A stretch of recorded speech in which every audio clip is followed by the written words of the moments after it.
Hello, my name's Tom Perkins and I am the proud superintendent of the Northern Local Schools. I wanted to take about 15 minutes of your time today to go over our back to school plan that we've been working on for the summer months. But I want to take a few moments just to go over the process that took place in order to develop this plan over those 3 months.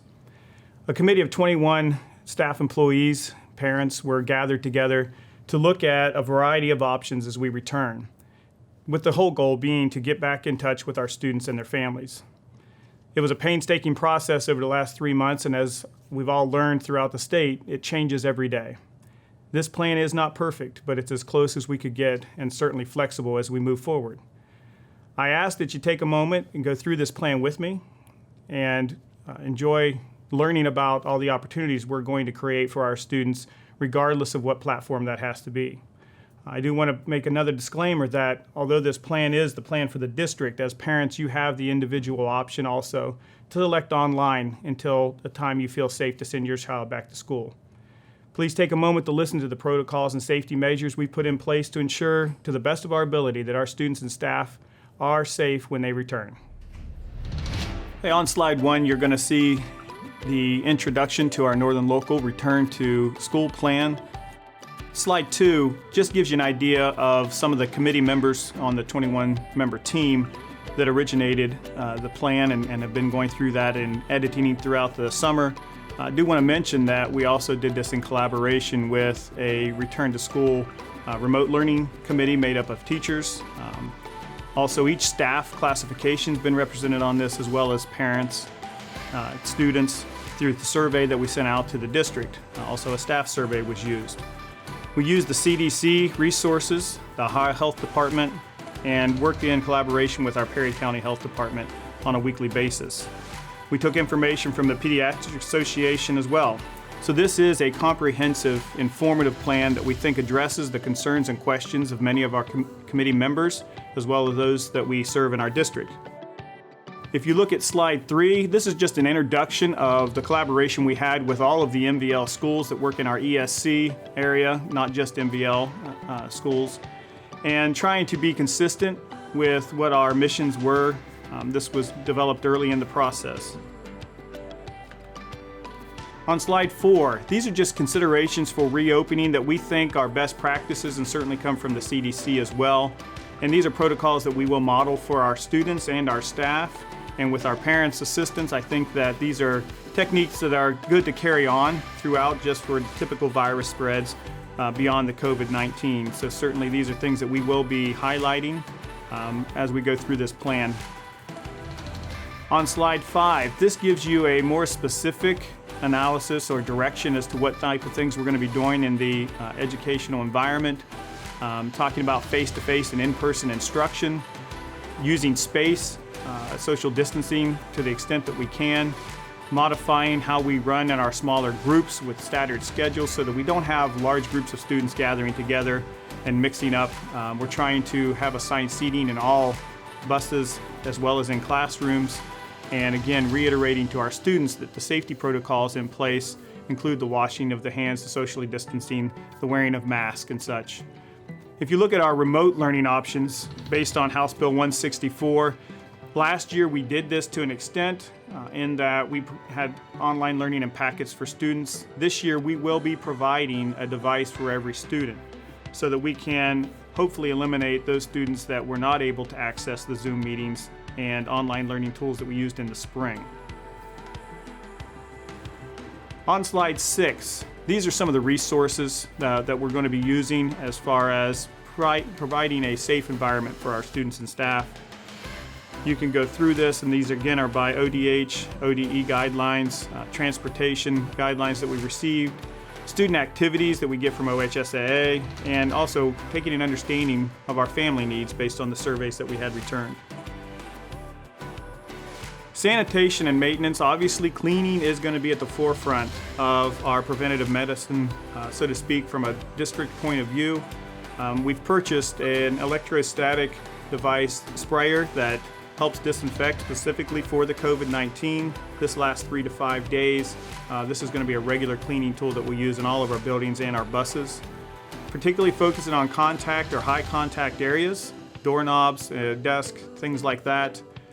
We've installed barriers in all of our offices, our food service, many of our teachers' desks for those that requested it, and certainly look into additional resources for our students as they become necessary. Our water fountains have been replaced with bottle filling stations, so students will carry a water bottle throughout the day, their own water bottle that only they are to use, and fill up at these stations. We will not have side-by-side sinks, they will be every other sink. Our food service will all be pre-packaged. Lunches and breakfasts will be grab and go. During our lunch sessions, we have increased the number of lunch groups, and we will be allowing social distance during that time. Again, I mentioned the electrostatic cleaning sprayers, sanitation supplies in each and every classroom so that we can maintain the safest and cleanest environment possible. As we look at slide 8, the flow of traffic, eliminating the opportunities for students and staff to be coming face-to-face with others not in their pods or their groups or their classes. So these will be specific to buildings, but the general idea is one side of the hallways going each way, limiting the interaction through scheduling. Pick-up and drop-off procedures for students, again, will be specific to each building, but it will entail that visitors do not come in the building. We are limiting that. You will call the district, similar to what you are already doing if you're going to doctors or veterinarian visits. We will send your child to the door to you once we've verified. It will be important that you have a photo ID if you're not familiar with the secretarial staff so that they can have you hold that up just to verify you are who you are and increase the safety procedures for our students. Procedures for obtaining food from the cafeteria will be outlined per building, but we will limit any congregating of our students. When possible, we are looking at grade levels, staying in their classrooms and allowing the teachers to move. Again, that's something that will be done at a building per building basis, and you will get directions specifically from your teacher and your principal. We will have entry and exit doors where you only go in one door and out one door if you're a student. Again, we are limiting visitors at this time. We will also do that with our steps and entry and exit doors within the building. As we look at slide number 9, student spacing. This is a high priority for us, and we're trying to increase the spacing that we have students throughout the day. The guideline is 3 to 6 feet. We try to obtain the 6 feet to the extent possible, and we think that we can do 4 feet at a minimum. Student groupings, again, outside activities will be welcome, recess, based on the numbers and available space. The construct of certain classrooms may be amended or altered based on distancing and sanitation needs. So those are things that you'll learn from your particular building and get information from your principals. Slide 10. Again, extracurricular activities. These are primarily dictated to us from the state and OHSAA organizations as far as athletics, band competitions, and other activities after school. Certainly as a district, we will be limiting ours to those that are essential, but we will take directive and keep you up to date on those, such as the OHSAA, band competitions, choir competitions, and such. On slide 11, we begin looking at our options. So we have, in essence, 4 options, 2 primary options, and 3 by options of option 1. So option 1 focuses on the school-determined type of education delivery systems. Option 1A is the all-in plan. That is as traditional as we possibly can get with all of our safety precautions in place. And with 1A, we understand that individuals may make the decision to keep their own child at home, and we certainly understand that, and we support that. That would move you into the option 2 down at the bottom of this slide. This is a parent's choice to go online with their student. It will follow the same all-in online protocol as if we were with all students, but you have that option if we are in the full attendance 5 days a week and you choose not to send your student. Option 1B is a hybrid plan. This is 50% of the students will be in attendance, while the other 50% will be online. This will be divided into 2 groups that will be described in a later slide. And then option 1C is the online plan for all students. This is the remote learning. This would be in a situation where we have seen the spread of COVID-19 within our district, or if our county was placed on a purple level on the state risk standard. The all-in plan, maximum distance, physical distance will be applied 5 days a week, Monday through Friday. Again, this is the closest thing to traditional learning that we'll be doing, but it will have a lot of guidelines and procedures in place to increase the safety of all students and staff. You can see on this slide it goes through the specific things that we talked about earlier. Face mask will be required in the district based on the expectations, and that's in a slide later as well. Hand sanitizing will be highlighted, limiting seats on buses for students, particularly those with family members may be asked to sit together. We've talked about the lunchroom, spacing, visitors and volunteers. So we're trying to go through each of these items and find ways to create a safe distance for our students and staff. Again, I want to highlight that in 1A, the all-in plan, parents do have the option to do remote learning for their students if they so choose. Northern Local's facial coverings expectations are that all staff and students will wear masks at all times. We understand that, particularly in the kindergarten through third grade, that students may need to take off their mask if they have socially distanced or a plexiglass divider for reading groups and things like that. But we are requiring that all students and staff that board a bus or in our buildings wear a mask. This goes for any visitors that would be in for a meeting that has been approved by the district. 1B is our hybrid plan. You have Group A and you have Group B. Those will be assigned and you will be notified by your building which group your child is in. Group A will attend Monday and Tuesday in person with increased social distancing in place. While Group A is in person, Group B will be online. So they will be interacting with the class at the same time, but they will be online. Group B will then come on Thursday and Friday. All students will be online on Wednesday. This will not only be a disinfecting day between the two groups, but also a day of online instruction for all students.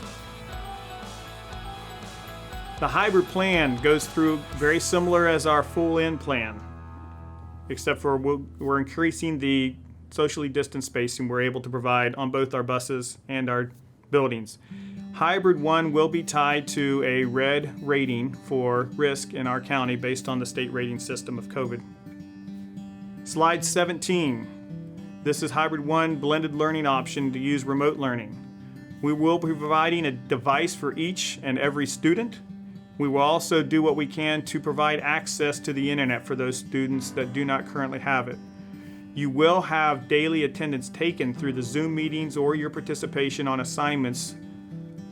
Students will have direct contact with their assigned teacher.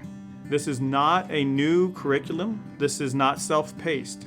This is the same curriculum and pacing as you would if you were in the building. You're just going to be doing it online. Slide 18. The all online option, this is 1C. This is students home every day. This is similar to what we did in the spring in the fact that we're all online and no one's in the buildings, student-wise. The curriculum is delivered by Zoom and Google Classroom. Those are the two platforms that have been adopted through the district. Your assignments will be graded and teachers will be teaching from their classroom. Special education services will be all altered, but that will occur through a meeting to make sure that we are providing the services that we need for those students. Obviously, there will be no field trips, extracurricular activities, or large group gatherings if we are in an all-online program. We will have our meal pickup similar to what we did in the spring, so that we will provide meals for those families that need them. This will also occur if we go into a blended model where students that are on Monday and Tuesday will be giving their meals for the rest of the week on Tuesday. And the same would go for those on Thursday and Friday. They will be given their meals on Friday for the rest of that week. As we look at slide 20, this goes into detail that it will be different than last year. There is an expectation that you are participating every day with your classmates on this online format.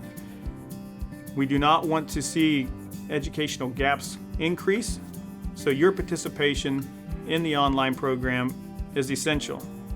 If at any time during this online program you're having trouble accessing or getting the information, please contact your building principal immediately. It is important to us that every day we are interacting with our students.